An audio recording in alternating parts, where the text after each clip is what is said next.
Mesdames, Messieurs, bonsoir. Léa Ndiaye, bonsoir. Bonsoir, chère Tidiane. Léa, pour démarrer ce journal, la vague de protestations qui ne finit pas de monter. L'association Femmes, Paix et Sécurité en Afrique de l'Ouest a marché cet après-midi pour dénoncer la prise d'otages des lycéennes au Nigeria. Et c'est armé de brassards rouges et vêtu de t-shirts où l'on pouvait lire le slogan « Rendez-nous nos filles » que les femmes ont battu le pavé de la place de l'Obélisque jusqu'au rond-point de la RTS. Sadi Atala à Lyon. Le combat pour la libération des dizaines de jeunes Nigérianes s'intensifie. Les organisations féminines sénégalaises se l'approprient à l'instar de la communauté internationale en scandant « Bring back our girls, libérez nos filles ».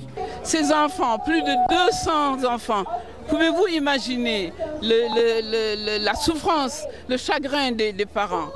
Qu'est-ce que ces petites filles ont à voir avec des conflits qui regardent les adultes? De jeunes lycéennes également sont entrées dans la danse. Soucieuses du sort des otages, elles exigent la libération pure et simple de ces dernières et interpellent directement le chef rebelle de Boko Haram. Les garçons sont à l'école, les filles aussi doivent être à l'école. Tout le monde a leurs droits et devoirs. Donc ce que nous exigeons aujourd'hui avec les autres organisations qui sont là aujourd'hui présentes pour la libération de nos sœurs qui sont au Nigeria. L'islam est une religion de tolérance, comme nous venons de le dire dans notre discours. C'est une religion de tolérance, d'humanité, pas une religion de tuerie. Et nous savons qu'Aboubacar Chekou, quelque part, il nous écoute et que nous lui demandons, nous lui supplions, même s'il le veut, de ramener ces jeunes filles. Les organisations féminines qui ont dénoncé la non-implication directe des chefs d'État africains menacent de durcir le combat. Nous regrettons que nos chefs d'État n'aient pas eu cette initiative. Ça aurait été beaucoup mieux si nous avions pu convoquer tout le monde à Dakar ou à Bamako ou ailleurs. Parce que ce problème se pose à chaque fois qu'il y a un conflit en Afrique. Dès qu'il y a un conflit, les principales victimes, c'est les jeunes filles. La marche pour la libération des 200 jeunes Nigérianes s'est achevée par une remise de mémorandum aux représentants de la chancellerie nigériane. Diatala, merci. Direction Ziguinchor à présent, où le grand cadre des syndicats d'enseignement a boycotté les épreuves sportives du CFE. Ces enseignants réclament le paiement de l'ensemble de leurs indemnités de surveillance, de déplacement et de correction. Ils ont tenu une assemblée générale ce vendredi. Une correspondance signée Boubacar Diassi. Le grand cadre des syndicats de l'enseignement a voulu marquer un grand coup à travers ce boycott ponctué par une assemblée générale tenue dans la cour de l'inspection de l'éducation et de la formation de Ziguinchor. Depuis le début de l'année, nous attendons ces indemnités. Malheureusement, elles n'ont pas été entièrement payées. Donc, elles ont été payées en partie. Et jusque-là, nous attendions et nous n'avons rien vu venir. C'est un peu de saupoudrage qu'ils ont fait par rapport à toutes les indemnités. Aussi bien celle du certificat, ils n'ont pas tout payé. Celle du BFM aussi, ils ont été une partie. Et au bout du compte, personne n'a exactement toutes ces indemnités. Donc nous pensions qu'ils auraient pu régler la question avant les prochains examens, mais rien n'y fit et on s'est rendu compte qu'ils avaient commencé à envoyer les convocations aux camarades. N'empêche, certains enseignants se sont présentés à leur centre d'examen au grand bonheur des candidats. Au centre Moussa Bari, par exemple, nous avons trouvé des candidats déterminés à décrocher leur premier diplôme. Dans la journée, l'autorité a procédé au paiement des indemnités de surveillance du BFM et du CFE. Mais les enseignants devront faire preuve de patience avant de recevoir les indemnités de déplacement du BFM et du CFE, mais aussi celles de surveillance du bac. Ils menacent de paralyser l'ensemble des examens à venir. Ici à Dakar, les étudiants de la faculté des lettres et sciences humaines de l'université Cheikh Anta Diop de Dakar mettent en place le collectif Master pour tous. L'objectif est de faire inscrire les étudiants licenciés en master. Je vous propose de suivre leur porte-parole. Il s'appelle Saliou Mboup. Il est au micro de Makital et Mardian. Il y a des étudiants qui ont terminé leur cycle de licence, qu'ils ont réussi avec brio, à qui on refuse l'accès en master et en une période un peu tardive de l'année. Maintenant, nous nous sommes réunis pour demander, c'est-à-dire pour fustiger la sélection en master, pour dire à ce que tous les étudiants qui ont validé la licence et de dire que cette licence-là, elle est académique, elle n'est pas une licence professionnelle. Donc si c'était une licence professionnelle, là au moins on aurait pu se verser dans le milieu professionnel. Mais puisque c'est une licence académique, la seule issue qui nous est possible, c'est de continuer les études en master. Et d'ailleurs même, c'est ce que les textes de la réforme LMD, ont dit. Donc, licence académique équivaut à l'entrée systématique et automatique en master.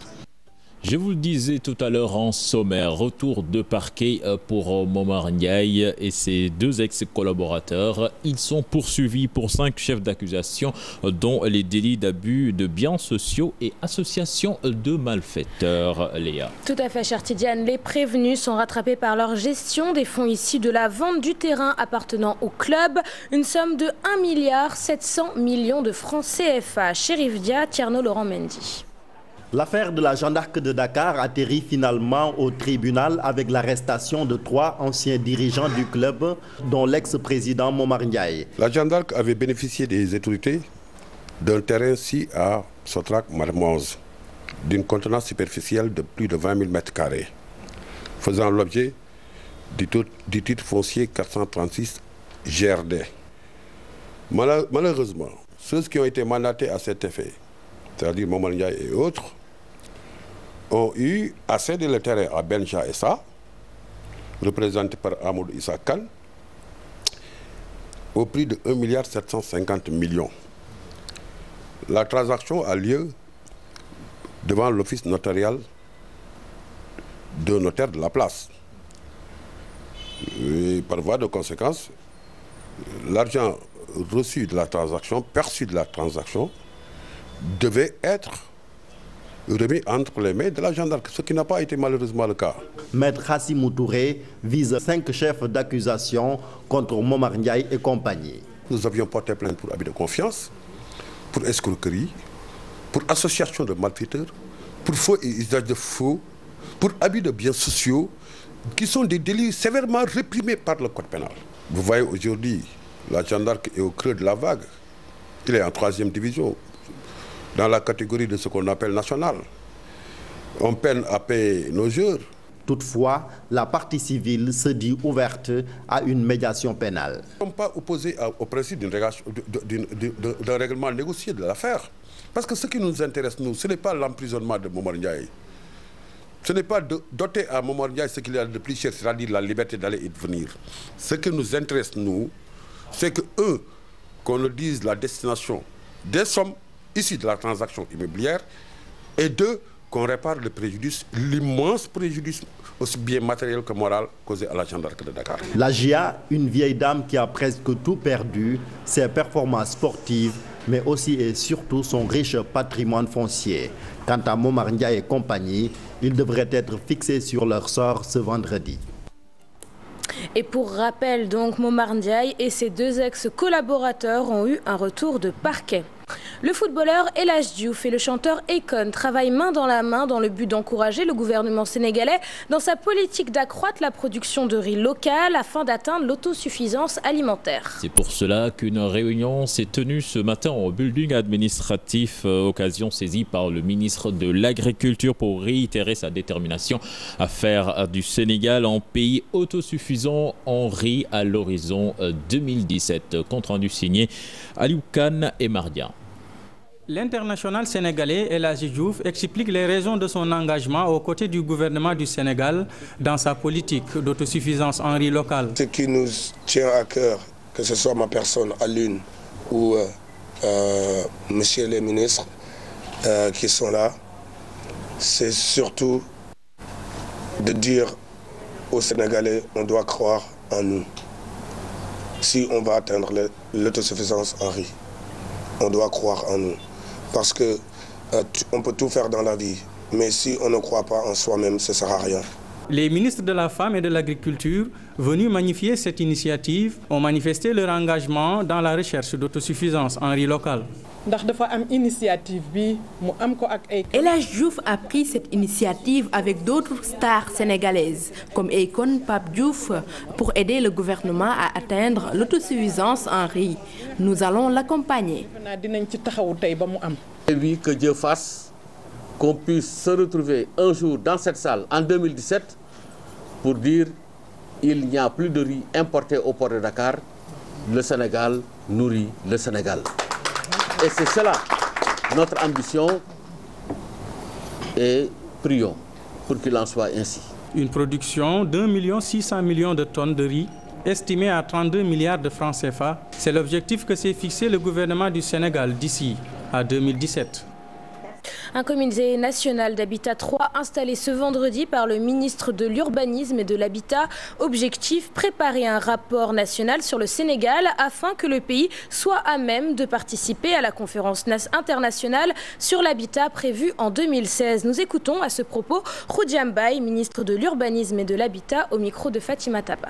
Parmi ces tâches les plus immédiates, il s'agit de s'atteler à la préparation du rapport national de notre pays à la conférence mondiale sur l'habitat qui se déroulera en 2016. Et il s'agit donc de travailler à confectionner ce rapport-là en obéissant à un certain nombre de lignes directrices. Pendant ces conférences-là, on passe en revue les questions d'urbanisme et d'habitat en général.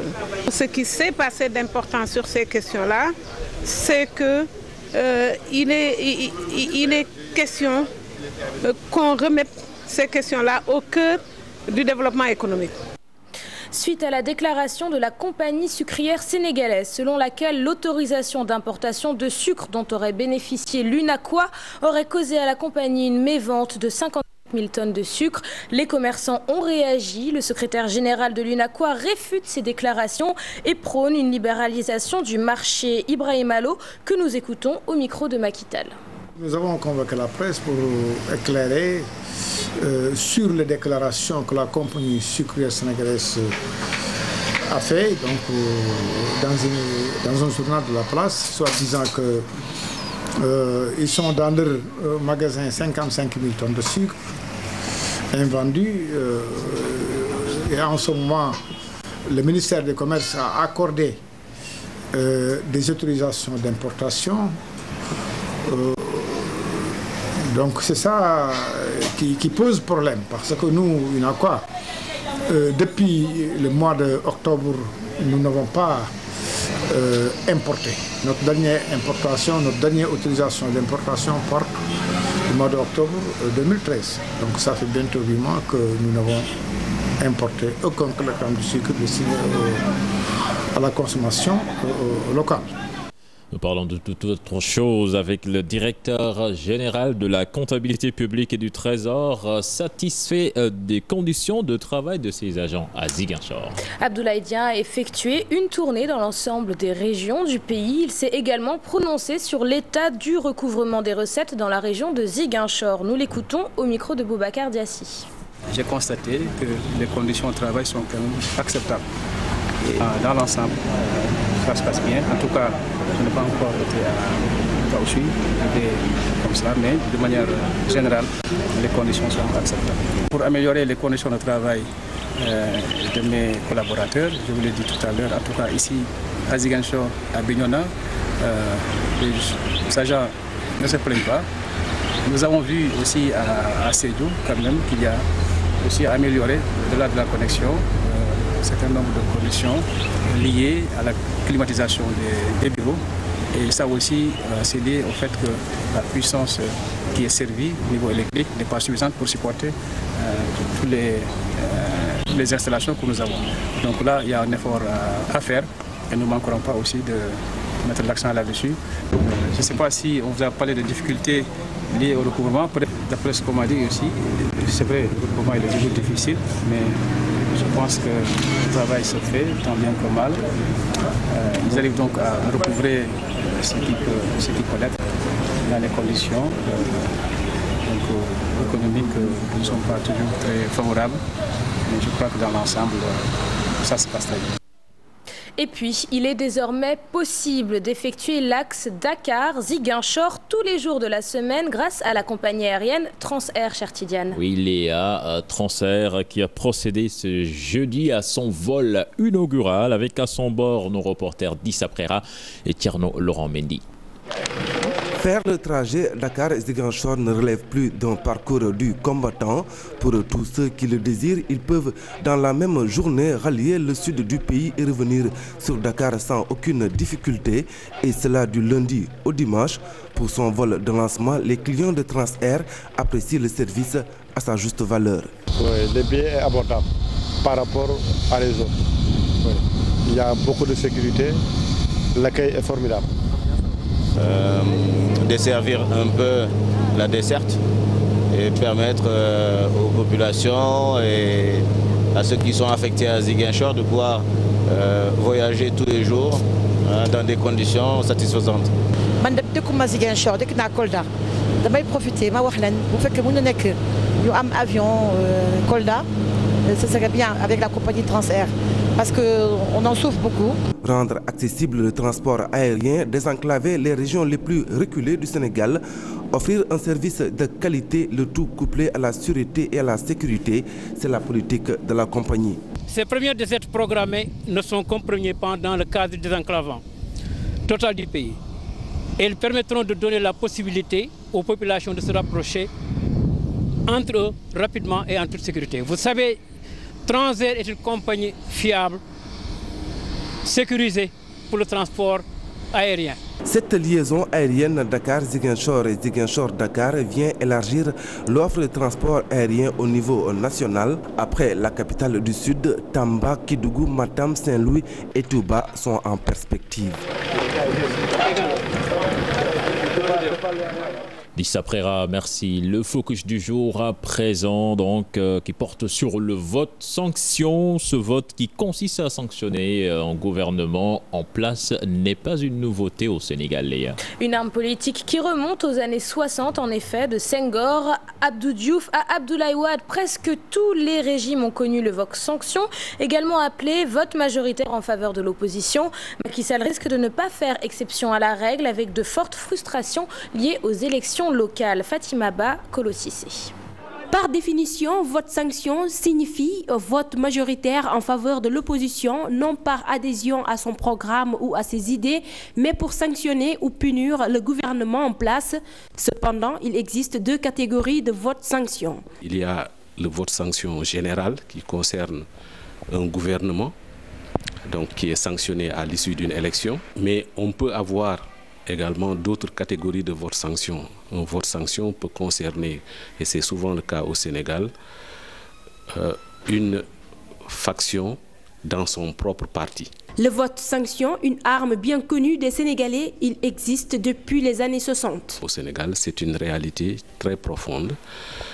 On en a eu au niveau des élections entre Senghor et Lamine Gueye, entre Blaise Diagne et Galandou Diouf déjà avant l'indépendance.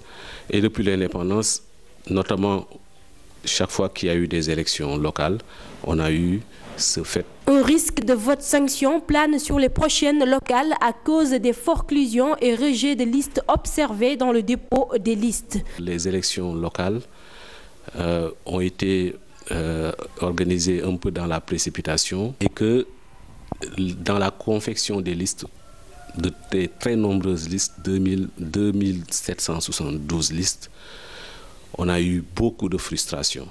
Le vote sanction est bien réel au Sénégal, presque tous les régimes l'ont vécu, et si les difficultés auxquelles sont confrontés les Sénégalais persistent, celui de Macky Sall également ne sera pas épargné aux yeux de certains observateurs.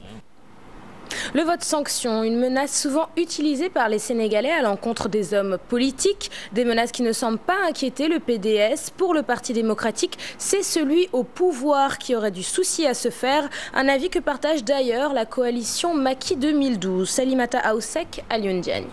Des intentions de vote sanction, les citoyens sénégalais menacent souvent les politiciens.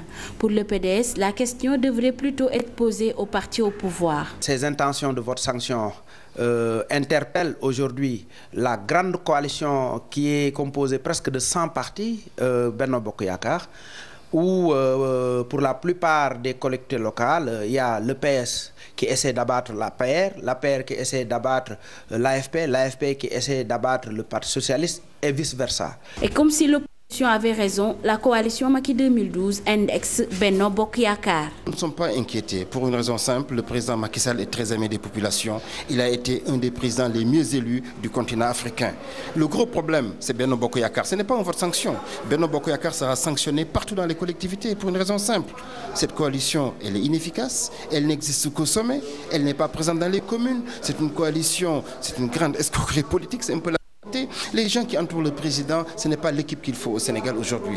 Ce qui est sûr, c'est que les élections locales s'annoncent déjà tendues avec plusieurs listes, beaucoup de désaccords et de nombreuses irrégularités. Mais seul l'électeur aura le dernier mot. Salimata Aou, merci. Le vote sanction en termes peu compris des Sénégalais. Chacun y va de sa définition dans ce reportage signé Aliou Kane et Diafaraba. Le vote sanction est inconnu chez bon nombre des citoyens sénégalais, même s'ils en entendent parler et menacent même quelquefois d'en user. Non, moi je ne connais pas. Hein? Non. Le vote sanction, je n'ai pas bien compris la question vote sanction. Quel est le vote sanction? Je ne sais pas. D'autres, par contre, disent connaître la définition du vote sanction. Je définis le vote sanction comme étant une attitude que le citoyen observe pour revendiquer, pour refuser aussi une attitude par rapport aux politiques qui sont menées. Donc, le plus souvent, c'est mis en équation avec le parti ou bien le pouvoir qui est en place. Ça veut dire que vous allez voter contre lui. Ce n'est pas parce que vous êtes contre lui, mais vous voulez lui faire savoir ou bien lui montrer quelque chose. Comme quoi que, par exemple, vous deviez faire cela, vous ne l'avez pas fait, alors je vais faire un vote sanction. Le vote sanction, une attitude citoyenne de vouloir sanctionner un leader politique ou un régime particulier par le boycott d'une élection ou le vote contre une candidature n'est pas bien efficace pour certains. Personnellement, je pense que la meilleure attitude pour un citoyen, ce n'est pas de faire un vote sanction. Quand on s'engage politiquement, on s'engage. Donc voter sanction, c'est favoriser en tout cas un adversaire qui est là devant toi. Pour moi, c'est une fuite en avant. Le vote sanction est un choix. Le faire relève de la volonté de l'électeur. L'actualité internationale à présent qui nous mène en Centrafrique, au Mozambique et en Somalie. C'est avec Dissa Prera. Les enfants en Centrafrique sont témoins de violences terribles selon l'UNICEF qui met en garde contre la mortalité infantile dans ce pays. Toutes les 20 minutes, un enfant meurt de maladies qui peuvent être évitées. Toujours selon l'UNICEF, les enfants sont confrontés à de graves violations en raison du conflit armé en cours. Depuis le début de la guerre, environ 6 000 enfants sont recrutés par les groupes armés. 194 autres sont amputés et tués depuis décembre 2013. Après 2 décennies de guerre civile, la Somalie tente de se reconstruire et d'améliorer sa sécurité. Mais face à la menace Chebab, toujours persistante à Mogadiscio, les autorités essaient de trouver des solutions. Ainsi, la police est dotée d'un numéro vert qui reçoit des appels tous les jours pour des cas de vol, de conflit et même d'attaque des combattants Chebab. Le Mozambique sur la voie d'élections calme et pacifique. Le chef de la Renamo, opposition mozambicaine, s'est inscrit sur listes électorales, un geste qui lui offre la possibilité légale d'être candidat. Afonso Dhlakama, qui a dirigé l'ex-mouvement rebelle contre le Frélimo au pouvoir, se dit prêt à signer un accord avec l'État pour mettre fin à l'insurrection de la Renamo.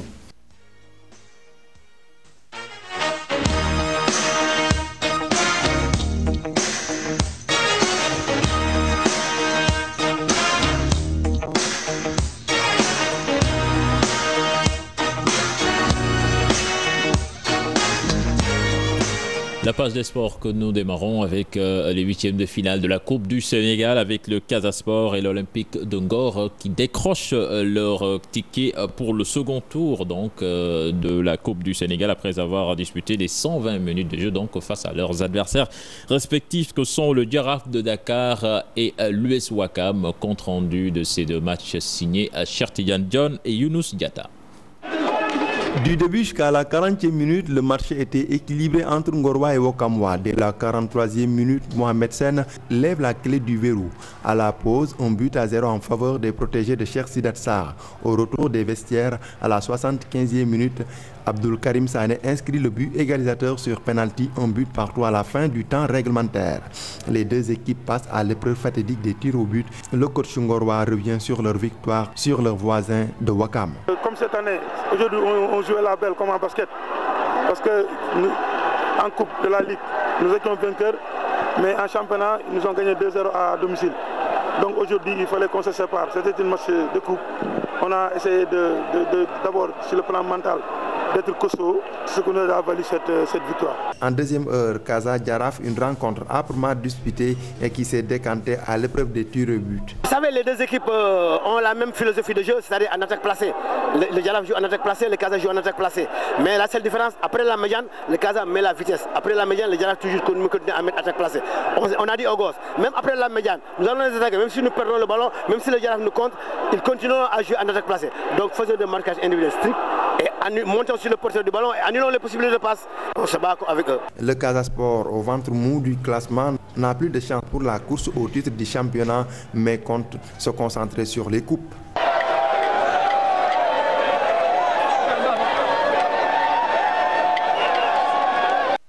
Football toujours, le club louguetois va encore évoluer en Ligue 2 pour la saison prochaine. L'Azak Ndiambour, qui avait pour ambition d'accéder à l'élite nationale du football, voit son rêve s'éloigner. Le président du club, Gaston Mbengue, s'est prononcé sur le management des différents coachs qui l'ont précédé. Nous l'écoutons au micro de Cher Tidiane Dione et Younous Diatta. Oui, mais au départ, notre ambition, c'était la montée. Mais en cours de route, on a manqué de chance, alors il fallait opter pour le maintien. Et on l'a eu, malgré que les mauvaises langues même disent qu'il y a eu de la combine. Moi, je ne sais pas où on fait la combine. Dans le football, il n'y a pas de combine. Les coachs, tu sais, le football maintenant, c'est une entreprise. Il faut que les gens se respectent. Les coachs, on n'a jamais renvoyé de coach. Les coachs, à part Ngiran, qui est de Louga, au même titre que moi, qui peut même être président du Ndiambour, parce que c'est un Lougatois. Tous les autres ont fui, parce qu'ils voulaient peut-être marquer le territoire ou imposer leur dictat, et là, ça ne marche pas, parce que le football, c'est un tout. On est un groupe, il faut que les gens se respectent. Gaston Mbengue, donc le président de l'Azak Ndiambour. Voilà, c'était le dernier élément de ce journal.